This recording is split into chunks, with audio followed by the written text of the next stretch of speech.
تعالیٰ آپ کو سلامت رکھے جی، اللہ تعالیٰ آپ کے ذوق کو سلامت رکھے۔ یہ جو ہمارے ہاتھ اٹھ رہے ہیں، ہماری زبانیں سرکار کے ذکر کے لیے کھل رہی ہیں نا، قیامت کے دن یہ بھی سرکار کے ذکر کرنے پر گواہی دیں گی، یہ ہاتھ ذکر مصطفیٰ کے لیے اٹھا کرتے ہیں، یہ زبانیں ذکر مصطفیٰ کے لیے کھلا کرتی ہیں۔ اب یہ دیکھیں یہاں پر کیسی عجیب بات ہے کہ ہمارے سامنے شہید پڑا ہے، اس کی ٹانگیں کٹی ہوئی ہیں، بازو اس کے کٹے ہوئے ہیں، سر اس کا کہیں پڑا ہوا ہے، خون کے فوارے نکلے ہوئے ہیں، وہ سانس بھی نہیں لیتا، اس کے جسم پر مکھی بیٹھ جائے وہ اڑا بھی نہیں سکتا، لیکن اللہ فرماتا ہے کہ شہید زندہ ہے۔ بولو اللہ کیا فرماتا ہے؟ شہید۔ وجہ کیا ہے؟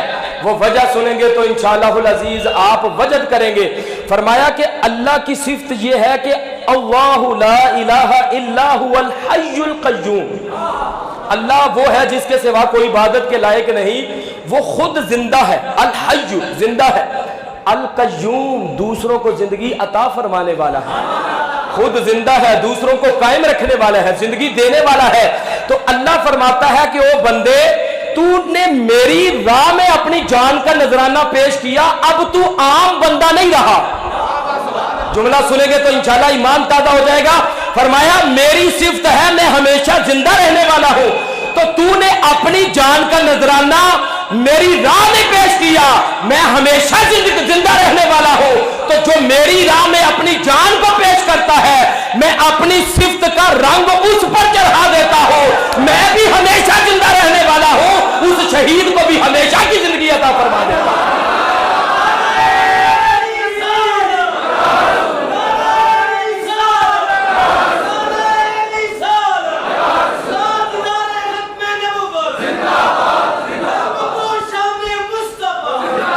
ختم نبوت کے نعرے پہ تو دونوں ہاتھ اٹھنے چاہیے نا، تاجدار ختم نبوت۔ تو اللہ تعالیٰ نے فرمایا کہ میں زندہ رہنے والا ہوں، تو جو ہماری راہ میں اپنی جان کو پیش کرتا ہے اس کو بھی ہم ہمیشہ کی زندگی عطا فرما دیتے ہیں۔ اور کچھ لوگ کہتے ہیں دیکھو جی نبی کو ہم نے قبر میں دفن کر دیا، ولی کو دفن کر دیا، شہید کو دفن کر دیا، تو قبر میں کیسے وہ سانس لیتے ہیں، ان کو خوراک کیسے دی جاتی ہے؟ تو اس کی بہت سی مثالیں ہیں۔ یہ مرغی کا بچہ جب پیدا ہوتا ہے تو انڈا بند ہوتا ہے، آپ توڑتے ہیں تو ایمان سے بتاؤ جو مرغی کا بچہ ہے وہ مردہ نکلتا ہے کہ زندہ نکلتا ہے؟ زندہ نکلتا ہے۔ اس کو وہ کہاں کون سانس دے رہا ہے، اس کو کون خوراک دے رہا ہے؟ اور اپنی تم پیدائش پر ہی غور کر لو، بخاری کی روایت ہے 4 مہینے کا بچہ ہو والدہ کے بطن میں روح پھونک دی جاتی ہے، باقی 5 مہینے گزارتا ہے، اللہ سانس بھی دیتا ہے خوراک بھی دیتا ہے۔ تو جو اللہ تعالیٰ انڈے میں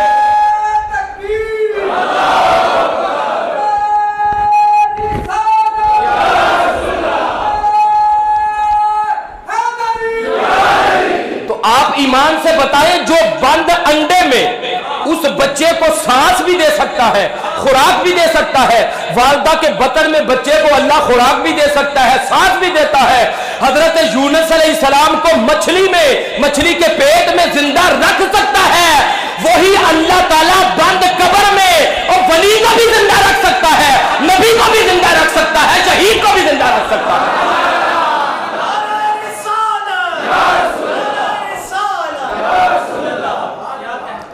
یہ کوئی قصہ کہانی، کوئی ہیر رانجھا تو وارث تو سسی پنو کا قصہ کہانی نہیں ہے، ابھی تک ایک واقعہ بھی میں نے نہیں سنایا۔ جتنے نکات رکھے ہیں قرآن سے رکھے ہیں، مصطفیٰ کے فرمان سے رکھے ہیں، کون ان کو جھٹلا سکتا ہے؟ تو جو وہاں اللہ زندگی سانس خوراک دے سکتا ہے، وہ بند قبر میں اللہ تعالیٰ شہید کو بھی زندگی عطا فرما سکتا ہے۔ اور فرمایا کہ جب سب قیامت کے دن جنت میں جائیں گے، شہید بھی جنت میں جائے گا، نمازی بھی، زکوٰۃ دینے والے، نماز تراویح ادا کرنے والے، قرآن پڑھنے والے، یہ ہم سب انشاءاللہ جنت میں جائیں گے نا انشاءاللہ، اللہ کے فضل سے جائیں گے اور سرکار کی شفاعت سے جائیں گے۔ تو اللہ تعالیٰ پوچھے گا جنتیوں سے، نمازیوں سے پوچھے گا تم خوش ہو میری جنت میں؟ وہ کہیں گے یا اللہ خوش ہے، کیوں نہیں، اتنا بڑا تو نے کرم کیا، ہمیں جنت میں داخل کر دیا، ہر نعمت خوش ہے۔ قاریوں سے اللہ پوچھے گا خوش ہو؟ وہ کہیں گے خوش ہے۔ حافظ خوش ہے؟ بالکل خوش ہے۔ علماء خوش ہیں؟ بالکل۔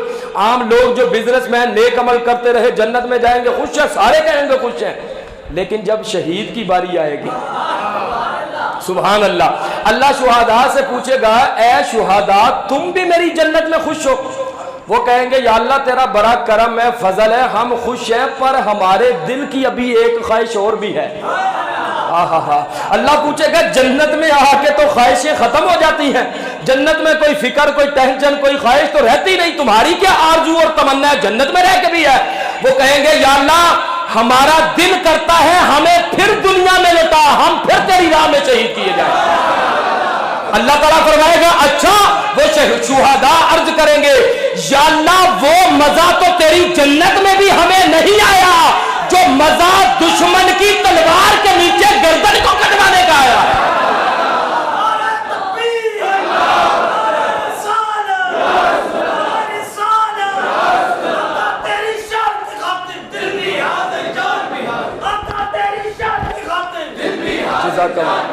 جزاک اللہ، اللہ آپ کو جزا عطا فرمائے.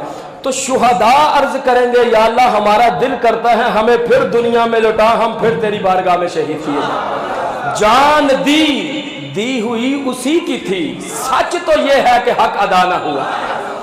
اور حدیث پاک میں آتا ہے کہ جب شہید اللہ کی راہ میں شہید ہوتا ہے تو اس کو صرف اتنی تکلیف ہوتی ہے جتنی ایک چونٹی کے کاٹنے سے تکلیف ہوتی ہے، اس سے بھی کم ہوتی ہے. چونٹی کے کاٹنے سے یا اس سے بھی کم تکلیف ہوتی ہے.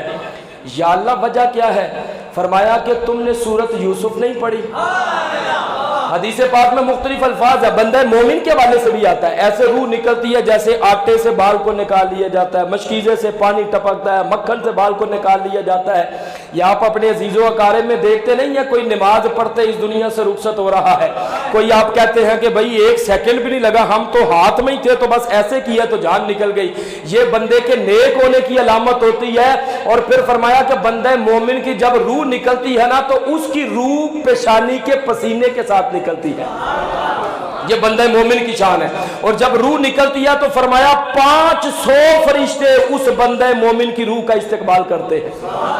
اور کافر کی روح نکلے تو جس طرح محمل کا کپڑا ہو خاردار جاریوں پہ ڈال کے کھینچا جائے تو ریزہ ریزہ ہو جاتا ہے، اس طرح نکلتی ہے. یا اللہ وجہ کیا ہے؟ وجہ کیا ہے؟ فرمایا کہ کیا تم نے قرآن نہیں پڑھا؟ محبت سے بولے سبحان اللہ. قرآن نہیں پڑھا. فرمایا حضرت یوسف علیہ السلام کا قصہ دیکھو. جب زلیخا کو عورتوں نے کہا تو ایک غلام کے پیچھے پڑ گئی ہے، یہ تو ایک عام بندہ ہے. زلیخا نے کہا تم نے یوسف کو دیکھا نہیں ہے، اللہ نے کس قدر اس کو حسن و جمال عطا فرمایا. عورتوں نے کہا ہمیں دکھا دو. مختصر یہ ہے زلیخا نے عورتوں کی دعوت کر لی، ان کو کھانا کھلا دیا، ہاتھ میں ایک ایک چھری پکڑا دی اور پھل پکڑا دیے. ادھر یوسف علیہ السلام کو کہا آپ یہاں سے تشریف فرما ہو جائیں. عورتوں کو کہا جب تم نے یوسف کو دیکھنا ہے تو پھلوں کو کاٹنا ہے اور ساتھ ساتھ یوسف علیہ السلام کا دیدار کر لینا. جب انہوں نے کھانا کھا لیا پھل پکڑا دیے گئے، چھریاں پکڑا دی گئی. جب یوسف علیہ السلام کو دیکھا اللہ قرآن میں ارشاد فرماتا ہے، یہ سورۃ یوسف ہے، اس کی آیت نمبر 31 ہے 31. فرمایا فَلَمَّا رَأَيْنَهُ أَكْبَرْنَهُ وَقَطَّعْنَ أَيْدِيَهُنَّ وَقُلْنَ حَاشَ لِلَّهِ مَا هَٰذَا بَشَرًا إِنْ هَٰذَا إِلَّا مَلَكٌ كَرِيمٌ. قرآن پہ ذرا محبت سے بولے نا سبحان اللہ. اب اللہ کا قرآن یہ کہتا ہے جب یوسف علیہ السلام کو دیکھا تو وہ دیکھتی رہ گئی، اپنے پھلوں کو بھی کاٹ لیا، ہاتھوں کو بھی کاٹ لیا، انگلیاں کٹ گئی، نیچے گر گئی، خون کے فوارے نکل گئے. انہوں نے کہا اللہ کی عزت کی قسم ہے یہ ہمیں کوئی بندہ دکھائی نہیں دیتا، یہ تو اللہ کا مقرب فرشتہ ہے. جملہ معترضہ کے طور پہ یہ بھی عرض کر دو، پتہ چلا جس نے مصطفیٰ کو دیکھا نہیں ہے وہ تو بشر کی رٹ لگاتا گیا. تو جو دیکھ لیتے ہیں وہ کہتے ہیں کوئی مثل نہ ڈول دی، کوئی مثل نہ ڈول دی، چپ کر میرے لیے جا نہیں بول.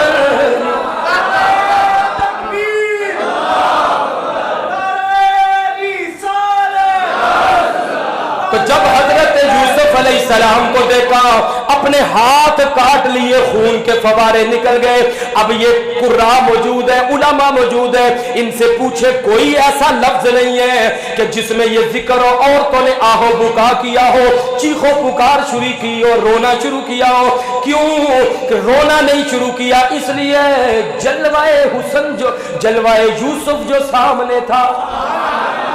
اب بات سمجھ آئی کہ شہید کو کیوں تکلیف نہیں ہوتی. میں نے کہا یوسف علیہ السلام کا حسن سامنے ہو, ہاتھ کٹ جائیں تو تکلیف نہیں ہوتی, خون کے فوارے نکل آئے, ہاتھ کٹ جائے, خون کے فوارے نکل جائیں تو تکلیف نہیں ہوتی.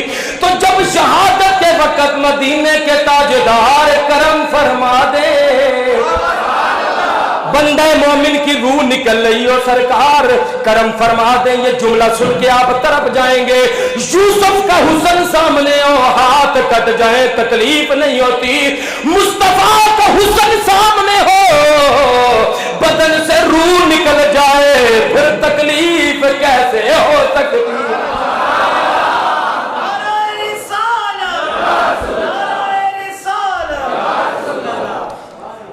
اس لیے فرمایا کہ جو شہید ہے اس کو صرف اتنی تکلیف ہوتی ہے جتنی ایک چونٹی کے کاٹنے سے تکلیف ہوتی ہے, کیونکہ شہید اس کو یہی کہتا ہے اسرائیل کو, تو اپنا کام کرتا جا, میں اپنا کام کرتا جاتا ہوں. تیرا کام روح نکالنا ہے, ٹھیک ہے تو روح نکال, میرے سامنے چہرہ مصطفیٰ ہے, میں مصطفیٰ کے چہرے کا دیدار کرتا جاتا ہوں.